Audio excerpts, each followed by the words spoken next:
ඕනම desk setup එකක තියෙන හදවත එහෙම නැත්නම් බෑක්බෝන් එක තමයි ඒකට පාවිච්චි කරන ටේබල් එක. ස්ටුඩියෝ එක ඇතුලේ ඉලෙක්ට්‍රික් ටේබල් කිහිපයක් තිබ්බත් මම තීරණය කරා ඒකට බ්‍රෑන්ඩ් නිව් ටේබල් එකක් ගන්න විශේෂයෙන්ම හොඳ වගකීමක් එක්ක. ඒකට මම තෝරගත්තේ රේකනෙක්ලගේ මම ඊට කලින් එයාලගේ ergonomic chair එකක් ඔයාලට මතකද රිවිව් එකක් දැම්මා. එයාලගේම බ්‍රෑන්ඩ් එකක් යටතේන අවුරුදු 5ක වගකීමක් දෙන මෙන්න මේ dual motor height adjustable electric table එක. මේකට ඔයාලට සිංගල් මෝටර් ටේබල් එකක් වුණත් ගන්න පුළුවන්. හැබැයි මම ඩුවල් මෝටර් එකක් ගත්තේ ගොඩක් ලොකු බරක් දරා ගන්න පුළුවන් හින්දා. මොකද මේ වෙනකොට මම අරන් තියෙන්නේ යාළුවගේ තියෙන ලොකුම සයිස් ටේබල් එක. මොකද මගේ මැක් සෙටප් එක ආසන්න වශයෙන් කිලෝ 25ක විතර බරක් ටේබල් එක උඩට සෙට් වෙනවා. මැක් එකක් එච්චර වරද? මැක් එක නෙමෙයි ඉතුරු බඩු ටික. ඉතින් සෙටප් එකේ වීඩියෝ එක මම ඔයාලට වෙනම අරන් එන්නම්. කොහොම නමුත් අපි බලමු එකටම මම ගත්ත ටේබල් එක මොකක්ද මොන වගේද සහ ඒක මම කොහොමද ඇසෙම්බල් කරගත්තේ කියලා. ඉතින් අද මම අරන් තියෙන්නේ මෙයාලගේ ලොකුම සයිස් එක වෙච්ච 160ට 80 කියන මොඩල් එක. ඒ වගේම මේ ටේබල් එක මිලදී ගන්නකොට ඔයාලට බොක්සස් 3ක් හම්බ වෙනවා. ටේබල් টොප් එක සහ ඇක්සසරිස් වගේම කේබල් චේන් එක. එහෙම නැත්නම් කේබල් මැනේජ්මන්ට් එක. ඉතින් අපි මුලින්ම කරන්න ඕනේ ඇක්සසරිස් ටික එළියට අරගෙන ඒ ටික ෆික්ස් කරගන්න ඕනේ. මේකේ ටිකක් ලොකු බර බොක්ස් එකක් එන්නේ. මේ විදිහට ඕපන් කරගත්තට පස්සේ ඔයාලට පේනවා සෑහෙන හොඳ පැකින් එකක් තියෙනවා. ඉතින් මේක ඇතුලේ මේකට අදාළ කරන පේපර් වර්ක්ස් තියෙනවා. මේක බලාගෙන තමයි අපි ටේබල් එක හදන්න ඕනේ. ඒ වගේම මේ තියෙන වයර් සෙට් එක සහ මේ තියෙන මැද බා එක. මේක තමයි ලෙග්ස් දෙක එකට සම්බන්ධ කරන කොටස. ඒ වගේම මේ තියෙන්නේ ටේබල් টොප් එක එකට සම්බන්ධ කරන කොටස. ඊට පස්සේ අපිට බලා ගන්න හම්බ වෙනවා මේකට ඇවිල්ලා තියෙන ඇනල් වගේම මෝටර්ස්, කේබල්, පවර් ඩොක් ඒ ටික. මේ තියෙන ලෙග්ස් දෙක. මේක ගත්තට පස්සේ ඔයාලට තවත් බලා ගන්න හම්බ වෙනවා පොළවට හවු වෙන කොටස් දෙක. ඒ වගේම ABCDEF කියලා ඔයාලට වෙනම ඇන ටික පැකින් කරලා බලා ගන්න පුළුවන්. මෙතනදී A ඉඳන් පටන් ගත්තම පිළිවෙලට තමයි හදන්න තියෙන්නේ. ඒ වගේම ඇන ටිකත් අපිට වෙන වෙනම බලා ගන්න පුළුවන් සහ වීල්ස් අවශ්‍ය නම් වීල්ස් දාන්න පුළුවන්. නැත්නම් මේ වගේ කෑලි දාන්නත් පුළුවන්. ඉතින් මේ තියෙන කේබල් මැනේජ්මන්ට් එක.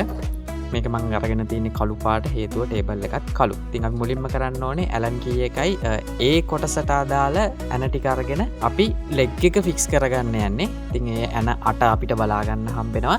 ඒ ඇන අට අරගෙන මේ ලෙග් එක උඩට තියලා මේ ඇන හතර අපි දාගන්න ඕනේ. ඉතින් මේකට අදාළ කරන ඇලන් කී පවා මෙයාලා ප්‍රොවයිඩ් කරලා තියෙන්නේ. ඉතින් ඒක පාවිච්චි කරලා මේ විදිහට ගොඩක් ලේසියෙන්ම මේ ඇන ටික ෆික්ස් කරගන්න පුළුවන්. ඒක ටිකක් හයියට ෆික්ස් කරගන්න අමතක කරන්න එපා. මොකද මේක තමයි බේස් එක.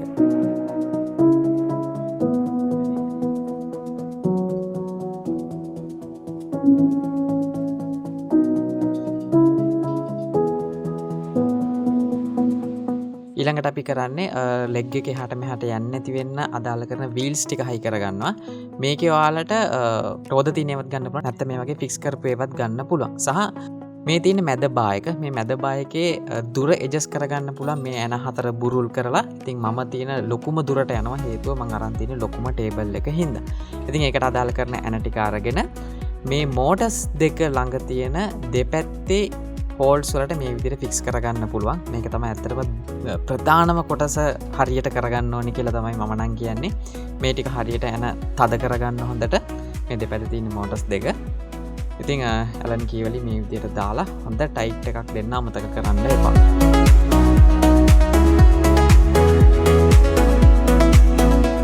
ඊට පස්සේ අපි E ඇන ටික අරගෙන කරන්නේ ටේබල් টොප් එක සෙට් කරන කොටස මේ විදිහට ෆික්ස් කරගන්න එක. මේ කියන්නේ හතරක් දාන්න ඕනේ. ඒ හැන හතර දාලා අපි දැන් කරන්න යන්නේ මේ ටේබල් টොප් එක අන්බොක්ස් කරන්න. මේක ලොකු පෙට්ටිය එක ඇතුලේ ඉන්නේ. සාහිත මාරම සේෆ්ටි වලට පේන දෙක ඇතුලේ ස්ට්‍රෙච් ෆෝම් සෑහෙන ප්‍රමාණයක් තියෙනවා. මේ ටික අපි ගලවලා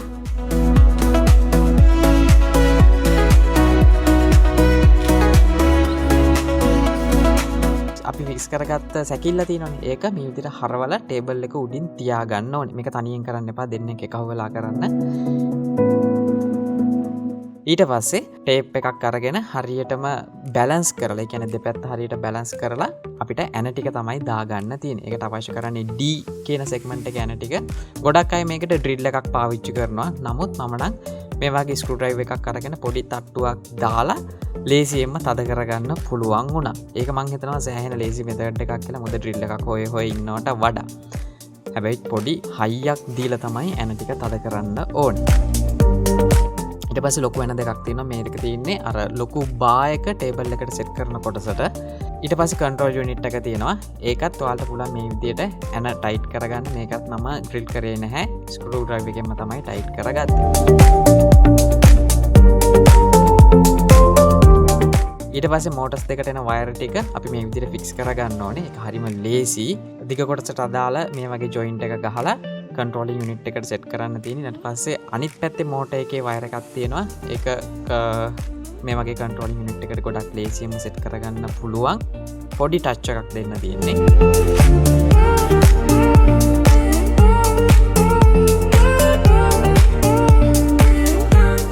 ළඟට කන්ට්‍රෝල් එකේ පවර් එක දෙන්නේ මෙතනට ඊට අමතරව වාට කේබල් මැනේජ්මන්ට් තව ගොඩක් ඇවිල්ලා තියෙනවා ඒවා පාවිච්චි කරලා කේබල්ස් ටික කැතට පේන්නේ නැති වෙන්න මේ විදිහට ෆික්ස් කරගන්න පුළුවන් ඊළඟට මේ පවර් ඇඩැප්ටර් එකට ජොයින් කරන්න ඕනේ මේ කොටස ඒකෙන් තමයි මෝටර්ස් වලට පවර් එක යන්නේ ඒකෙන් එන කෝඩ් එකත් මේ විදිහට ලස්සනට අර වයර් ටයිටර් පාවිච්චි කරලා කේබල්ස් ටික එඩ්ජස්ට් එහෙම නැත්නම් කේබල් ටික මැනේජ් කරගන්න පුළුවන්. මේ විදිහට ෆික්ස් කරගත්තට පස්සේ ඔයාලට අංග සම්පූර්ණ ටේබල් එකක් හම්බ වෙනවා. මේ තියෙන කේබල් ට්‍රේ එක සහ ප්ලග් පොයින්ට් එක මම වෙනම මිලදී ගත්තේ.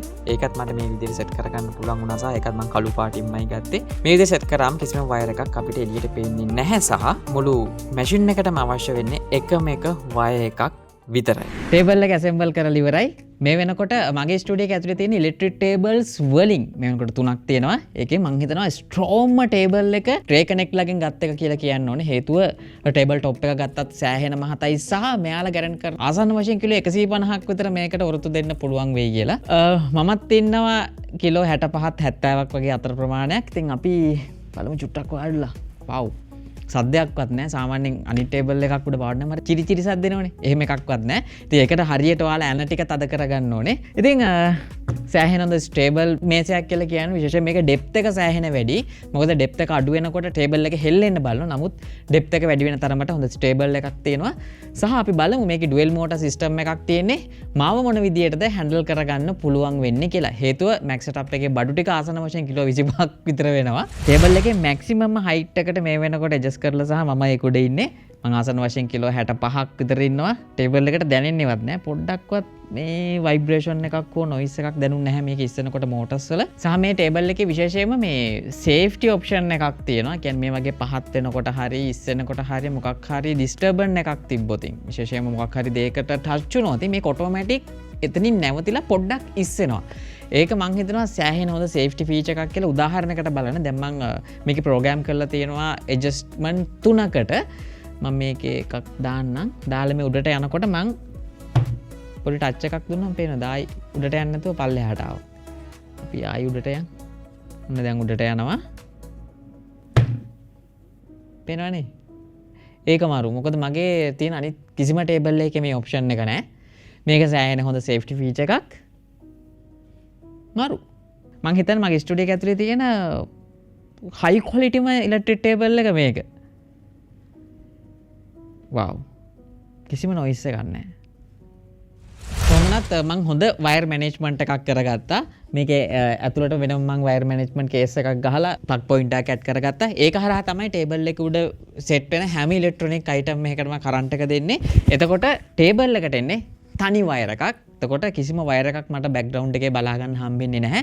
ඔක්කොම තියෙන ටේබල් එකේ යට සහ කාටවත් පේන්නේ නැහැ. ඉතින් මේකේ මම ගොඩාක් ලොකුට ඩීටේල් කතා කරන්න යන්නේ නැහැ. මොකද ලංකාවේ හුඟ දෙනෙක් ක්‍රේ කනෙක්ට් ලගේ ටේබල් අරන් රිවිව්ස් කරලා තිබ්බා. පසිදුගේ වීඩියෝ එකත් බලන්න. මොකද ඒකේ ඉන් ඩීටේල් මේ ටේබල් එක ගැන කතා කරනවා. ඉතින් ඒ වීඩියෝ එක බලලා තමයි ඇත්තට මම කළු පාට මිලදී ගත්තේ. කොහොම නමුත් හයි ක්වොලිටි ප්‍රොඩක්ට් එකක්.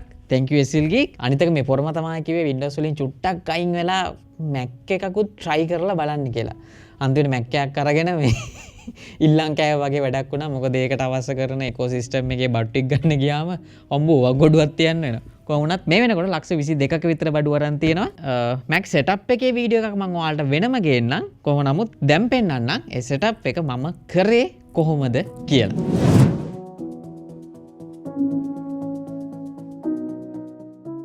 මේකට මම පාවිච්චි කරන්න ඉන්නේ අඟල් 49ක කර්ව් මොනිටර් එකක්.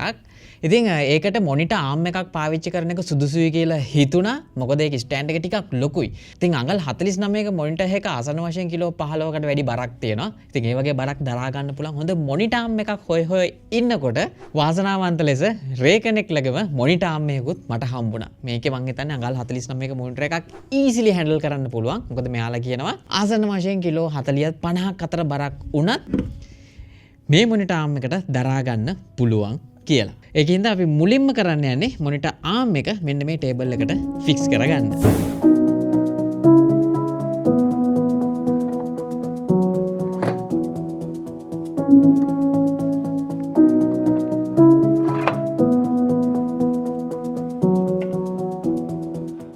මේ අඟල් 49 මොනිටරේට මට කිසිම ප්‍රශ්නයක් නැතුව මේ ආපු රේකනෙක්ලගේ මොනිටර් ආම් එකේ කෑල්ල ෆික්ස් කරගන්න පුළුවන්.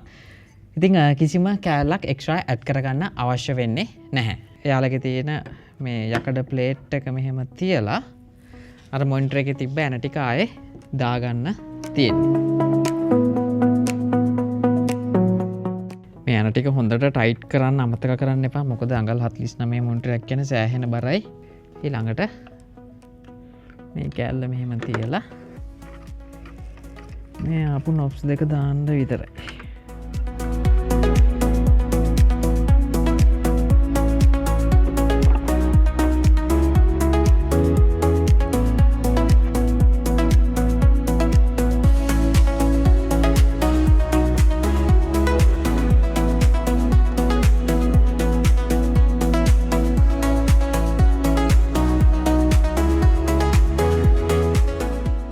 ඔයාලට පේනවා ඇති මේ අඟල් 49 මොනිටර් එකක් සාමාන්‍යයෙන් කිලෝ 15ක් විතර බරයි.